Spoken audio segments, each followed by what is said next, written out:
Not by the 25 men who tried, not by the silver-tongued horsers who'd come from as far as Kansas City with their ropes and their boasts and their wounded pride. But Catherine Sterling wasn't looking for just any rider. She was looking for a real cowboy, the kind her late husband had been before consumption took him to his grave 3 winters past. The kind who understood that earning a horse's respect was different than breaking its will. The kind who knew that some things in this world couldn't be conquered, only partnered with.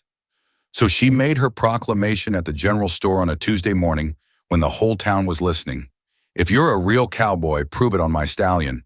Ride him for 10 minutes without being thrown, and I'll pay you $50 gold. But if you can't, don't come back to my ranch pretending you're something you're not. $50 was more money than most men saw in 6 months. It was enough to buy a decent spread, enough to start a life, enough to make a man think he could take shortcuts to glory. And that's exactly what happened. They came in waves. First, the local boys, the ones who'd grown up thinking they knew horses because they'd ridden plow mules to church on Sundays. Then the drifters, leather-faced men with tobacco stains and tall tales who figured they'd seen enough country to handle any four-legged creature. Finally came the professionals, the rodeo riders and horse trainers who carried their reputation in their swagger and their failure in their limp when they left. Each man who approached Tempest thought he had the answer. Some came with whips, thinking fear would make the stallion submit. Others brought sugar cubes and gentle words, believing they could sweet-talk their way onto his back. A few arrived with elaborate contraptions, ropes and pulleys and leather straps designed to force compliance. But Tempest had his own ideas about compliance. The first man lasted 8 seconds. The stallion reared up like a dark angel reaching for heaven, then twisted sideways with a violence that sent the rider sailing into the corral fence. The second man made it to 15 seconds before Tempest decided he'd had enough and bucked with a precision that would have impressed a mathematician. The third, fourth, and fifth men learned that pride goes before a fall, and sometimes the fall comes with hoof prints. By the end of the first week, the town doctor had treated more bruised ribs and wounded egos than he'd seen since the last cattle drive went sideways. But still they came. Word had spread beyond Dry Creek Valley. Now cowboys rode in from neighboring counties drawn by the challenge in the gold like moths to a flame that would surely burn them. Catherine Sterling watched it all from her porch, arms folded, expression unreadable as stone. Some folks whispered she was cruel, setting up men to fail for her own amusement. Others said she was testing fate, that no horse was worth the bones being broken in her corral. But Catherine knew something they didn't. She knew her husband had ridden Tempest. Once, the day before he died, when the fever was already burning through him like summer lightning, he'd walked out to that corral, and somehow that wild stallion had let him climb aboard. For 10 minutes they'd moved together like they were dancing to music only they could hear. Man and horse in perfect harmony, circling the corral with a grace that made watching feel like witnessing something sacred. When her husband finally dismounted, his eyes were bright with more than fever. "That horse knows things, Catherine," he'd whispered. "He's waiting for the right man, someone who understands what it means to be free." Now, 3 years later, she was still looking for that man. The 15th challenger came on a Thursday. He was young, maybe 22, with sun-bleached hair, and the kind of confidence that hadn't been tested by enough failures yet. He lasted 12 seconds, which was impressive, until Tempest decided to add a little creativity to the dismount. The boy landed face first in the water trough, came up sputtering and cursing, and rode out of town without looking back. The 20th challenger was different, older, quieter, with scars on his hands that spoke of real work with real animals. He approached Tempest with patience, spent an hour just standing near the fence, letting the stallion take his measure. When he finally climbed into the corral, there was hope in the air, thick as summer humidity. He lasted nearly 4 minutes before Tempest reminded him that patience and partnership were two different things entirely. By the time the 25th man limped away from the Sterling Ranch defeat, hanging on him like a wet coat, the whole county was talking. Some said Catherine's challenge was impossible. Others claimed the horse was touched by the devil himself. A few wise old-timers suggested that maybe the right man simply hadn't come along yet. But Catherine Sterling kept waiting because she'd seen what was possible. She'd watched her husband and that stallion move like two parts of the same soul. And she knew that kind of connection couldn't be forced or bought or beaten into existence. It had to be earned. It had to be real. And somewhere out there she believed was a real cowboy who would understand. Miles away in a lined shack that smelled of coffee grounds and old leather, a man named Jake Morrison sat by a dying fire, listening to the wind tell stories through the gaps in the shed logs. He'd heard the rumors drifting along the cattle trails like tumbleweeds. Stories of a black stallion that couldn't be ridden and a widow's challenge that had broken more men than a hard winter. Jake had been alone for so long that solitude felt like an old friend. He worked the far pastures for the Double Bar Ranch, checking fence lines and doctoring sick cattle, seeing other humans maybe once a month when he rode into town for supplies. It was honest work that paid honest wages, and it suited a man who'd learned that people could hurt you in ways that cattle never would, but something about those stories nagged at him. Not the gold, though $50 would buy a lot of beans and bacon. Not the challenge, though he'd ridden his share of difficult horses. It was something else. Something that whispered to him in the quiet moments between sleep and waking, when a man's defenses were down and truth could slip in like morning light through a cracked shutter. Maybe it was the way the story was told, not as a contest to be won, but as a test to be passed, not as a horse to be broken, but as a partnership to be forged. Or maybe it was simply that Jake Morrison had been running from something for so long that he'd forgotten what it felt like to run towards something instead. He'd been a different man once before the war changed him, before he'd seen what men could do to each other when they forgot they were supposed to be human, before he'd learned that sometimes the only way to survive was to stop caring about anything beyond your next breath. But horses were different.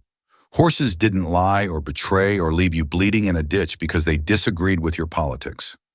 Horses were honest in their fear and their trust, their anger and their affection. A horse would tell you exactly what it thought of you, and if you were smart enough to listen, you might learn something worth knowing. The fire popped, sending sparks up the chimney, like tiny prayers seeking heaven. Jake pulled his coat tighter and made a decision that would change everything. Come morning, he would saddle his geeling and ride toward Dry Creek Valley. Not for the money, not for the glory, but because sometimes a man had to find out what he was made of, even if the finding broke him, especially if the finding broke him. Because Jake Morrison suspected that he'd been broken for a long time already. And maybe it was time to see if the pieces could be put back together in a way that made sense. The wind outside grew stronger, rattling the windows like restless spirits demanding attention. Inside the lined shack, a lonely cowboy closed his eyes and dreamed of black stallions and second chances, unaware that tomorrow would begin the ride that would define the rest of his life. The morning came cold and sharp as broken glass. Jake Morrison saddled his geeling in the gray light before dawn, his hands moving through familiar motions, while his mind wrestled with doubts that multiplied like shadows. He'd packed light, just coffee and heart attack, a bedroll tied behind the candle, and the kind of quiet determination that came from a man who'd finally stopped running from his own reflection. The ride to Dry Creek Valley took him through country that changed with every mile. Rolling grassland gave way to broken mesa, then dropped into valleys where cottonwoods hugged seasonal creeks like old friends sharing secrets. His geling, a steady bay named Copper, picked his way along cattle trails and deer paths with the sure-footed wisdom of an animal that had seen enough rough country to know which stones would hold and which would roll. By midday, the sun had burned off the morning chill, and Jake could see the valley spreading out below him like a promised land that might deliver salvation or damnation, depending on what a man brought to the bargain. Smoke rose from chimney pipes in the distance, and he could make out the geometric patterns of fenced pastures carved into the natural curves of the landscape. But it was the sound that reached him first, a sound like thunder contained in too small a space, like fury, given flesh and hooves.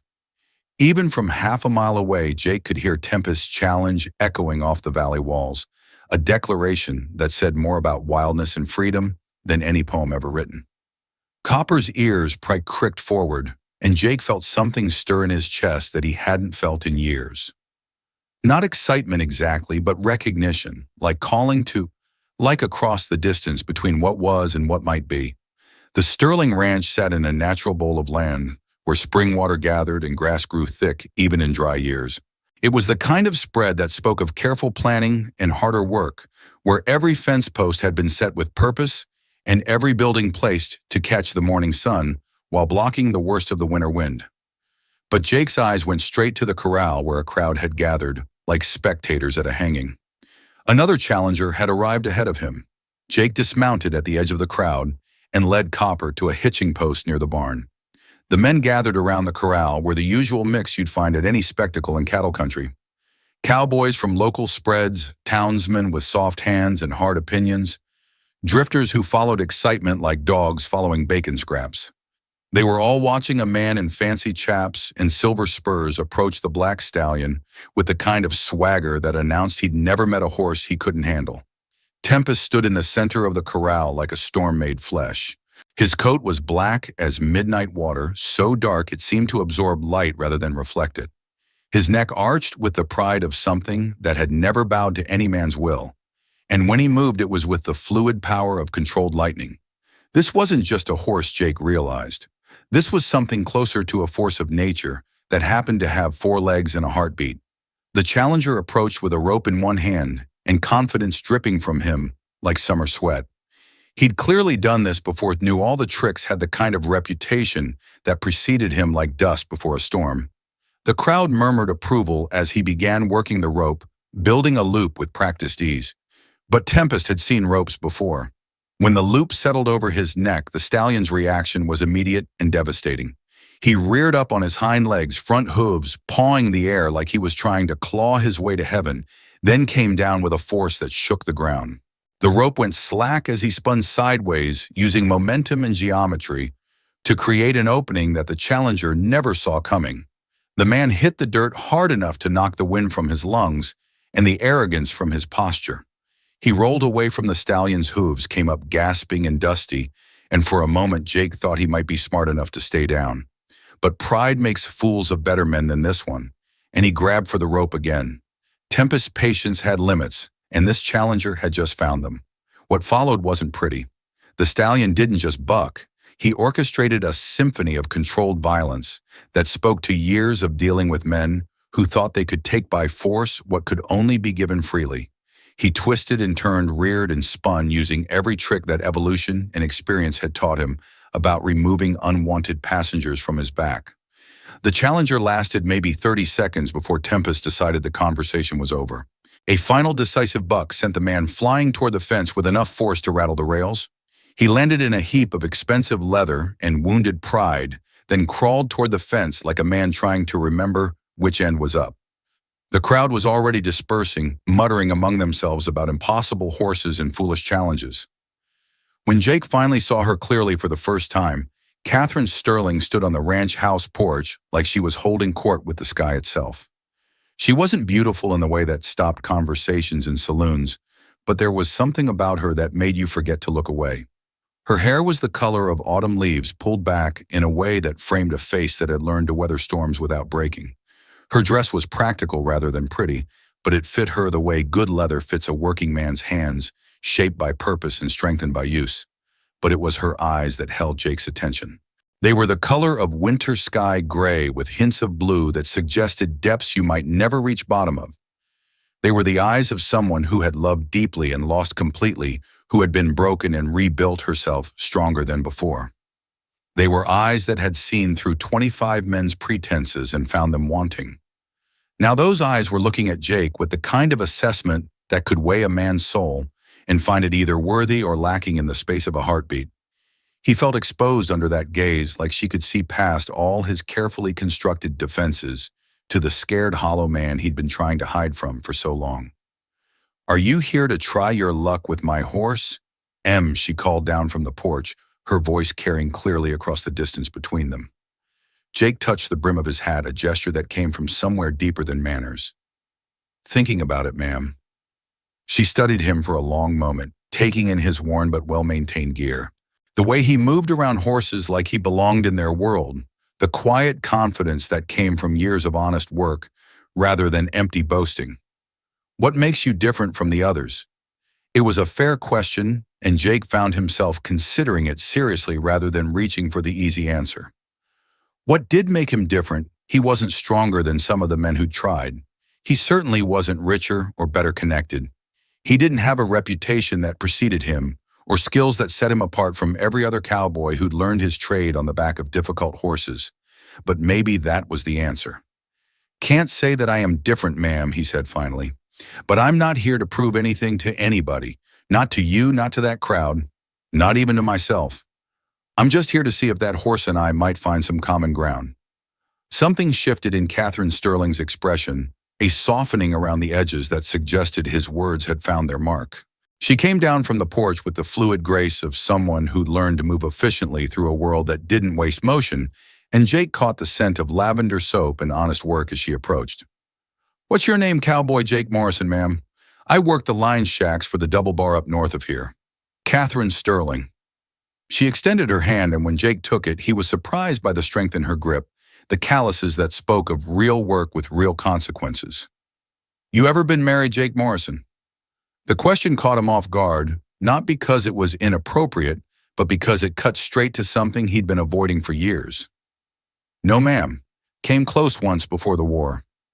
After that, he let the words trail off, hoping she'd understand what he couldn't quite say. She nodded like she'd expected that answer. "My husband could ride that horse. Only man who ever could." You know why Jake studied Tempest, still pacing the corral with the restless energy of caged lightning? I'd guess it's because he didn't try to break him. That's part of it. Catherine's voice carried a note of approval. But there's more. He understood that some things in this world are worth partnering with rather than owning. That real strength comes from knowing when to yield and when to stand firm. That earning trust is different than demanding obedience. She was talking about more than horses. Now Jake realized she was talking about the kind of man her husband had been, the kind of man she was looking for, the kind of man who might understand that some challenges weren't meant to be conquered, but transcended. "The rules are simple," Catherine continued. "Stay on his back for 10 minutes without being thrown, and you win the $50. But if you get thrown, you leave and don't come back.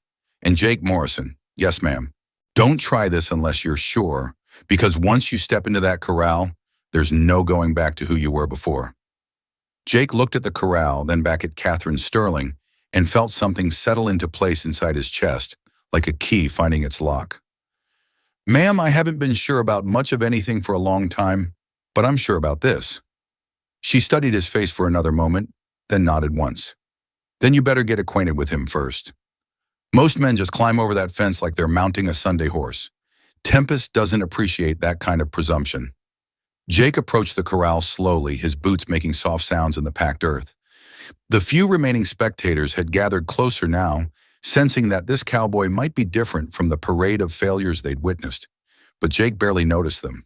His attention was fixed on the stallion that stood watching him, with eyes like black diamonds, intelligent and calculating and utterly without fear.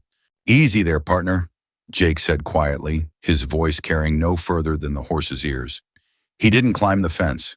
Instead, he leaned against the rails and simply waited, letting Tempest take his measure the same way he was taking the stallion's.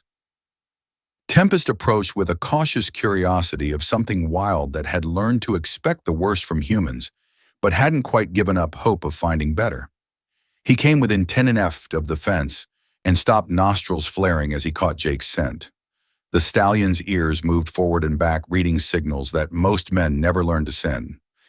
"You've had your fill of fools, haven't you?" Jake murmured. "Men who think they can take what you never offered to give. But that's not what this is about, is it?" Tempest took another step closer, then another. Jake remained perfectly still, not reaching out, not making demands, just being present in the way that horses understood better than words. Time stretched like taffy in summer heat, measured not in minutes but in heartbeats and the subtle shift of muscle beneath midnight hide. "My husband used to talk to him just like that," Catherine said softly from behind Jake. "Said horses could hear the truth in a man's voice even when the man himself had forgotten what truth sounded like." Jake turned his head slightly but kept his eyes on Tempest. "What did your husband do? Before the consumption took him, he was a horsebreaker, the best in 3 counties.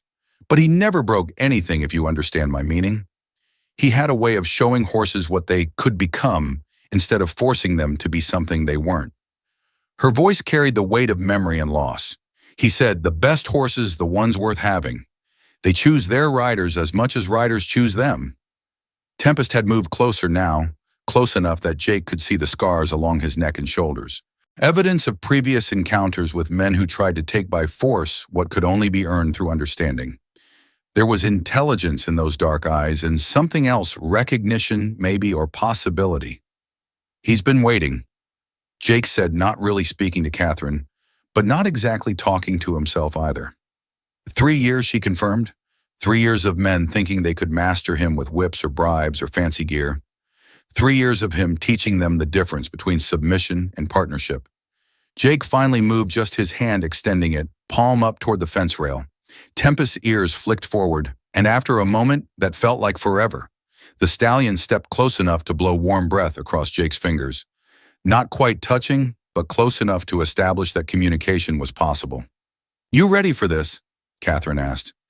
Jake looked at her over his shoulder, seeing something in her expression that hadn't been there before. Hope, maybe, or the kind of cautious optimism that comes from watching too many dreams die, but not quite being ready to give up on dreaming. "Ma'am, I've been ready for something like this my whole life.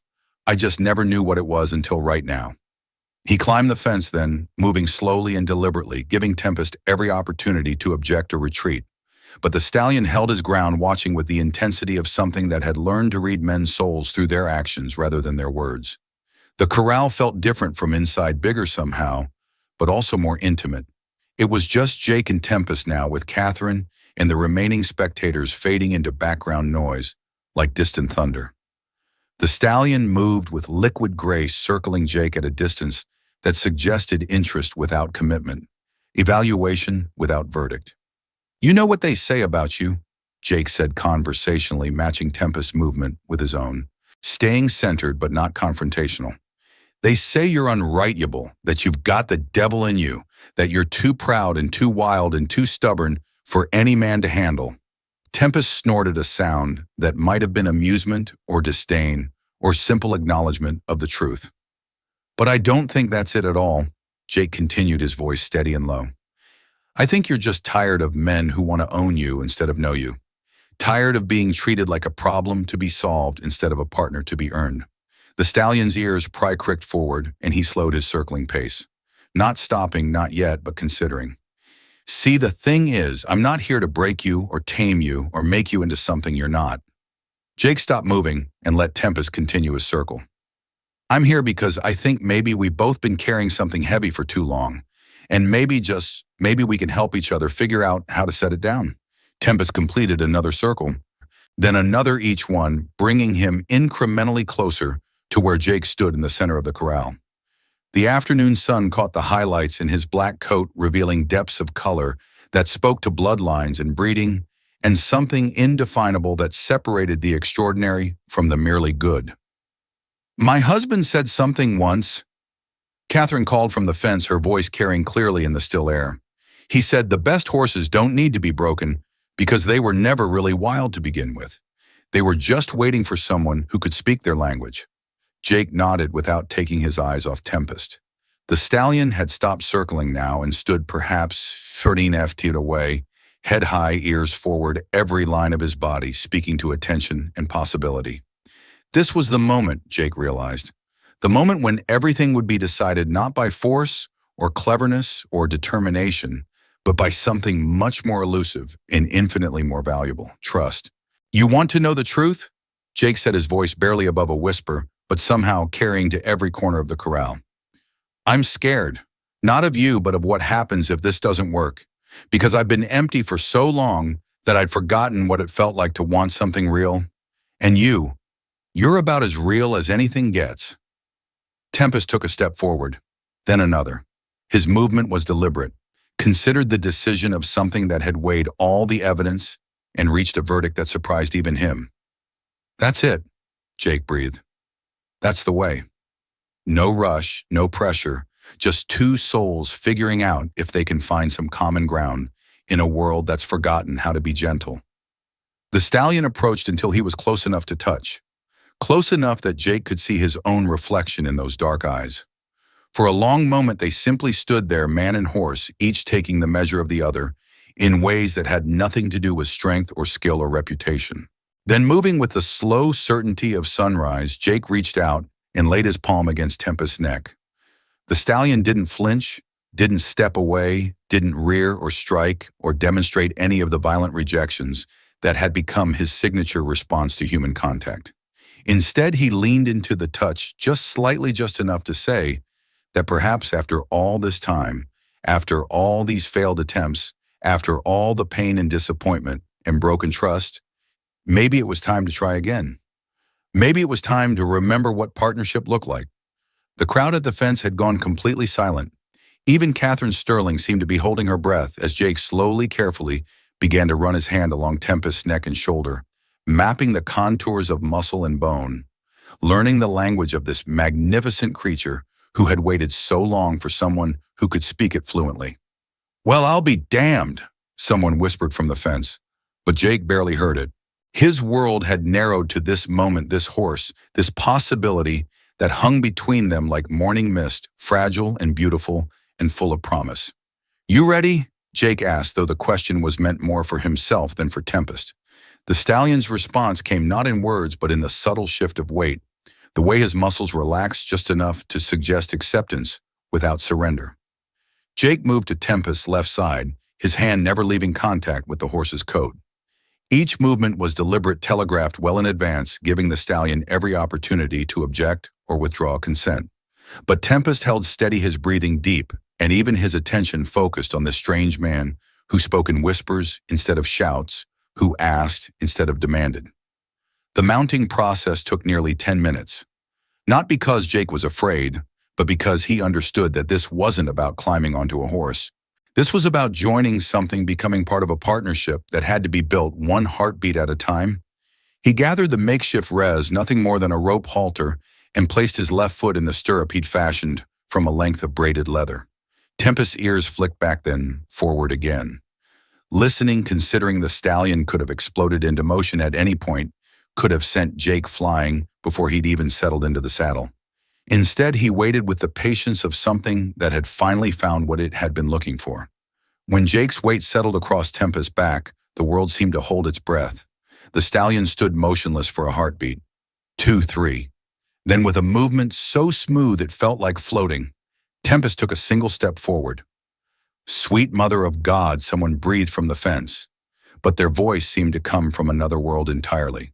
Jake's universe had contracted to the space between Tempest's ears, to the rhythm of hooves against packed earth, to the feeling of controlled power moving beneath him, like captured lightning learning to dance. They walked first just a slow circuit of the corral, both horse and rider finding their balance together. Tempest's gait was unlike anything Jake had ever experienced.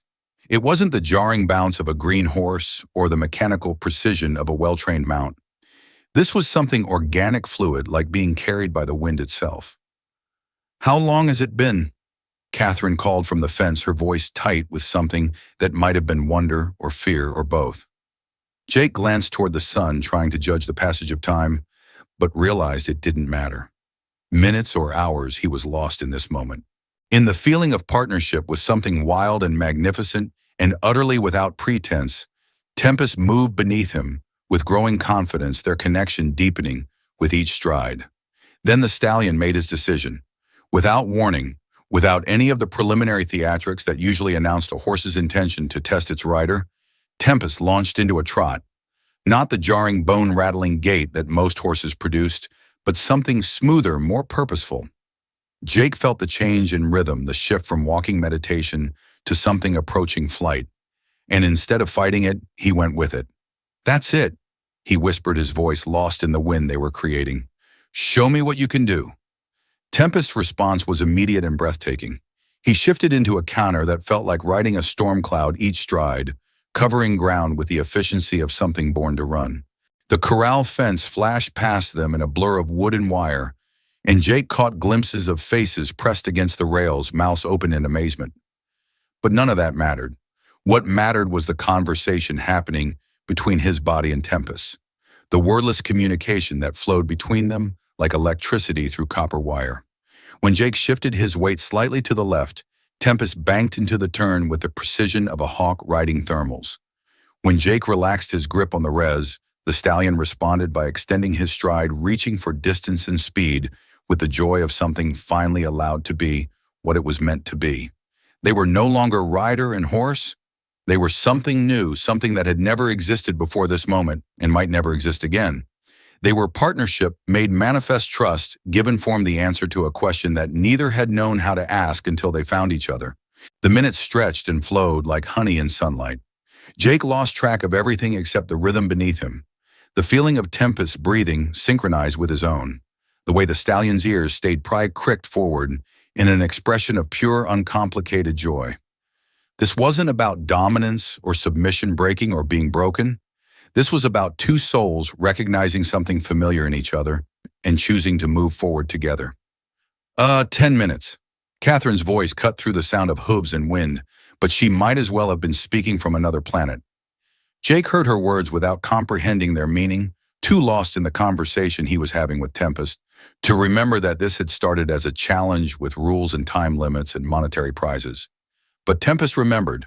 The stallion began to slow not from exhaustion or reluctance, but with the deliberate control of something that understood the difference between freedom and chaos.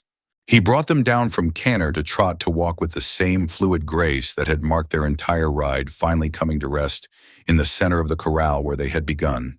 The silence that followed was profound. Jake could hear his own heartbeat, could feel Tempest's breathing gradually returning to normal beneath him, could sense the weight of a dozen pairs of eyes watching from the fence. But none of that seemed real. What was real was the warmth of the horse between his legs. The trust that had been offered and accepted the knowledge that something fundamental had changed in both of them.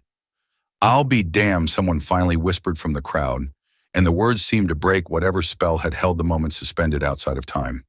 Jake dismounted slowly, his legs unsteady, not from fear, but from the after effects of experiencing something transcendent. Tempest turned his head to watch Jake's descent, and for a moment their eyes met in a look that contained volumes of unspoken understanding. 15 minutes, Catherine said, her voice carrying clearly across the corral. "You rode him for 15 minutes. Jake looked at her in confusion, still too dazed by what had just happened to fully process her words. "The challenge was 10 minutes, Mom. I figured the challenge was 10 minutes without being thrown." She interrupted, stepping through the gate into the corral. "You weren't thrown. You could have ridden him all afternoon if you'd wanted to." She approached Tempest with the easy familiarity of long acquaintance, running her hand along his neck in a gesture that was part congratulation, part relief, part something deeper that Jake couldn't quite identify. The stallion whickered softly at her touch, a sound of contentment that Jake had never heard him make before. "He remembers," Catherine said softly, her hand still stroking Tempest's neck. "He remembers what it feels like to carry someone who understands." Jake watched the interaction between woman and horse, seeing in it echoes of the partnership he had just experienced. There was history here, layers of meaning that went deeper than any simple transaction or challenge. Catherine Stallion wasn't just offering $50 to anyone who could ride her horse. She was looking for something specific, something that had been lost and might never be found again. "Your husband," Jake said quietly. "He rode like that." Catherine's smile was soft and sad and beautiful all at once. "He rode exactly like that, like he was born to it, like Tempest was born to carry him." She looked at Jake with eyes that held depths he was only beginning to understand. "I haven't seen anything like it since the day he died."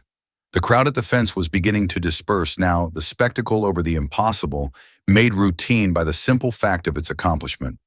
But Jake barely noticed their departure. His attention was fixed on Catherine. On the way, she looked at him with something that might have been recognition or gratitude, or the first stirrings of something neither of them was ready to name. "The money," she said, reaching into the pocket of her dress. $50 as promised." Jake looked at the gold coins in her palm, then back at her face. The money seemed suddenly irrelevant, a detail from a different world where such things mattered. "Keep it," he said. This wasn't about the money. Catherine's eyebrows rose in surprise. Then what was it about? Jake looked at Tempest, who stood between them, like a bridge connecting two souls who had been walking parallel paths without knowing it. "I think it was about finding something I didn't know I was looking for." "And what was that?" He met her eyes, seeing in them the same recognition he felt stirring in his own chest. Home, maybe, or at least the possibility of it. Catherine Stallion had been alone for 3 years.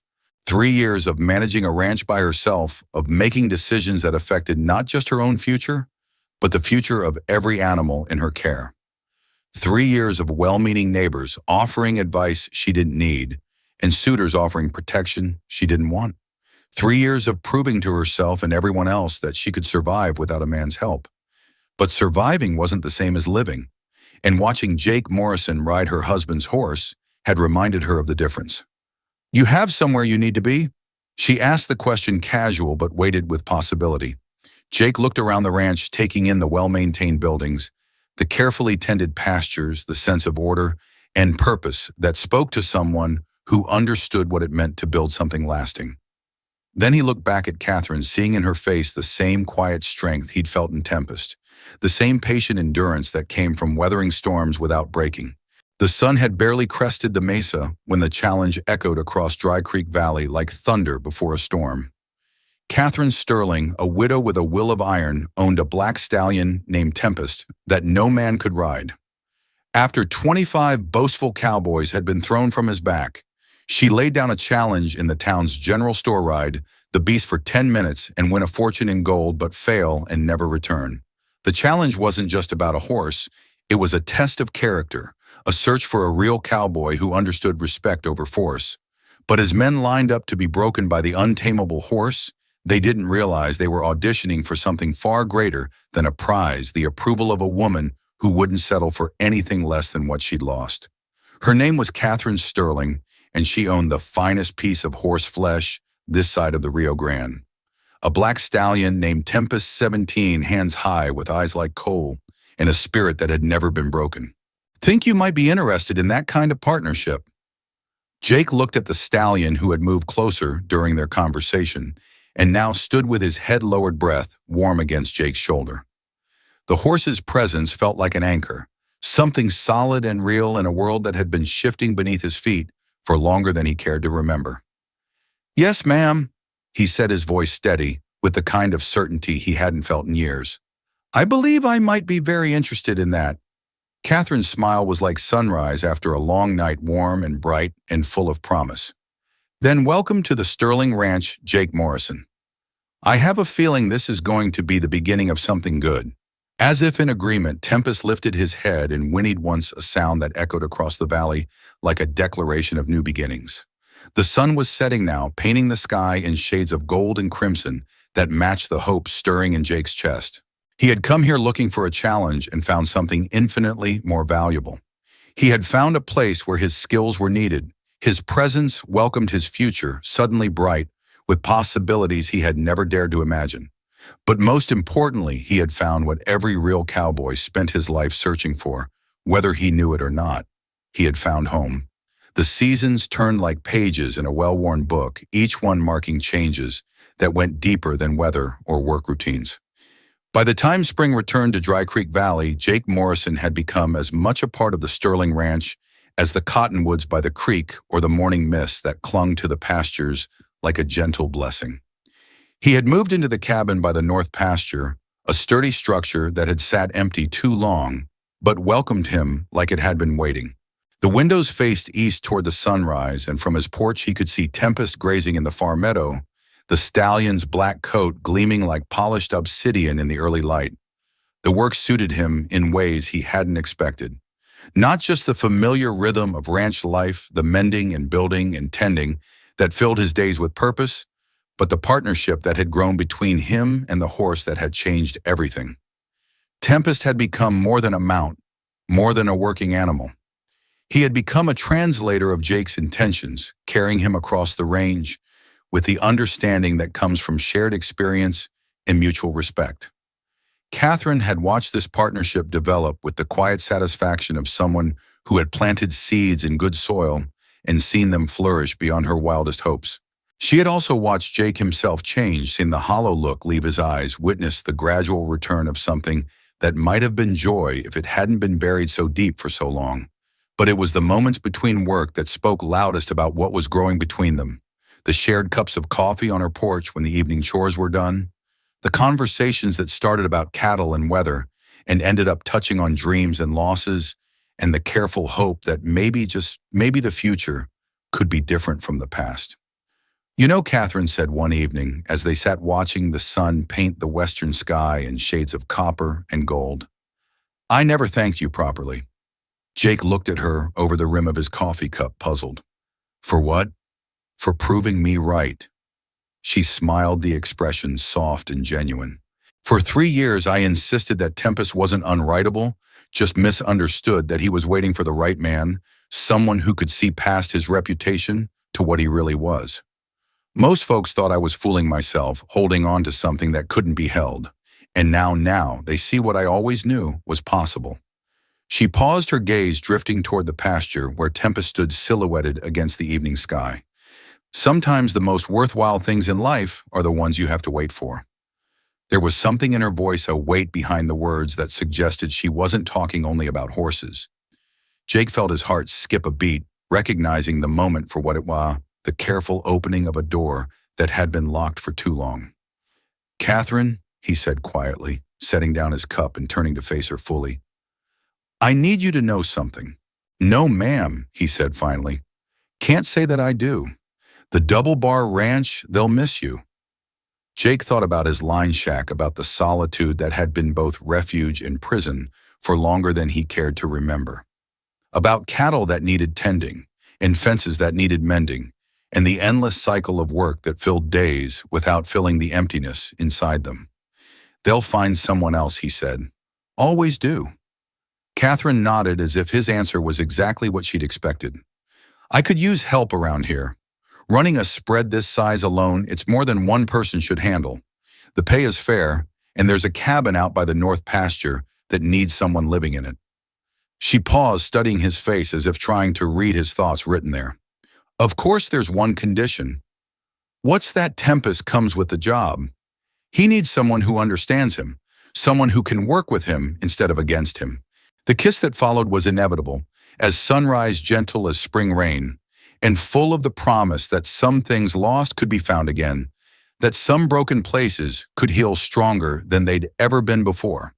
When they finally broke apart, the stars had begun to appear overhead, and somewhere in the distance, Tempest called out once, a sound that seemed to bless what was beginning between them. "Marry me," Jake said, the words coming from somewhere deeper than thought or planning. "I know it's sudden. I know I don't have much to offer except a cowboy's wages and a heart that's finally remembered how to hope."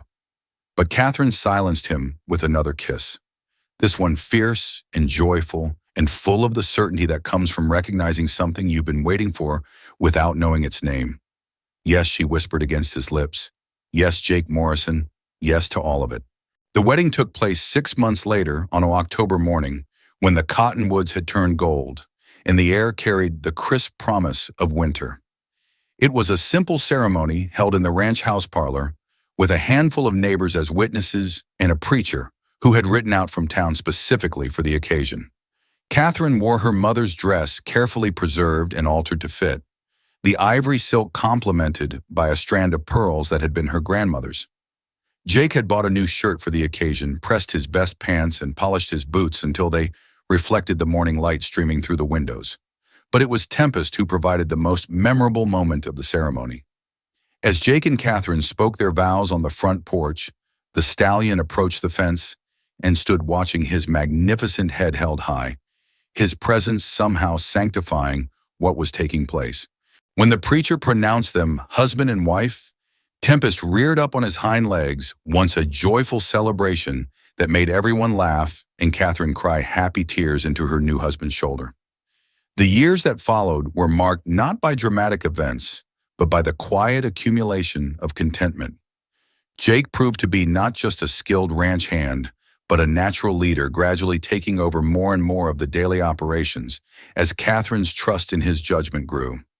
Together, they expanded the Sterling Ranch, adding new pastures and breeding programs, building a reputation for quality horses that spread far beyond Dry Creek Valley. Tempest became the foundation stallion of their breeding program, his offspring inheriting not just his speed and strength, but his intelligence and his ability to form deep bonds with the right humans. Jake trained each of them personally, using the same patience and understanding that had won Tempest's trust, creating a line of horses known throughout the territory for their responsiveness and heart. But perhaps the greatest testament to what they had built together came 5 years after their wedding, when a young cowboy rode into the yard leading a limping horse, and carrying the weight of visible desperation in his shoulders. "Name's Tom Bradley," the young man said, his hat in his hands and hope flickering in his eyes. "I heard tell you folks might have work for someone who's better with horses than he is with people." Jake and Catherine exchanged a look that carried 5 years of shared understanding, remembering another lost cowboy who had ridden into their lives carrying his own ghosts and searching for something he couldn't name. "Well, Tom Bradley," Catherine said with a smile that held all the warmth of hard-won wisdom, "I think we might just have exactly what you're looking for." And as the sun set over Dry Creek Valley that evening, painting the sky in familiar shades of gold and crimson, Jake Morrison stood on his porch with his wife beside him and watched a new story beginning. Somewhere in the pasture, Tempest lifted his head and called out once a sound that seemed to say that some challenges weren't meant to break a man, but to remake him, and that sometimes the most beautiful things in life came to those who were brave enough to prove themselves worthy of them. In the Wild West, they said only the strong survived. But Jake Morrison had learned a different truth, one written in the language of trust and partnership and the love that endured. Sometimes it wasn't about being the strongest or the fastest or the most fearless. Sometimes it was simply about being real. She met his eyes steady and patient, giving him the space to find the words he'd been carrying inside him, like a burden too heavy to bear alone. "I came here thinking I was just a man looking to prove himself on a difficult horse.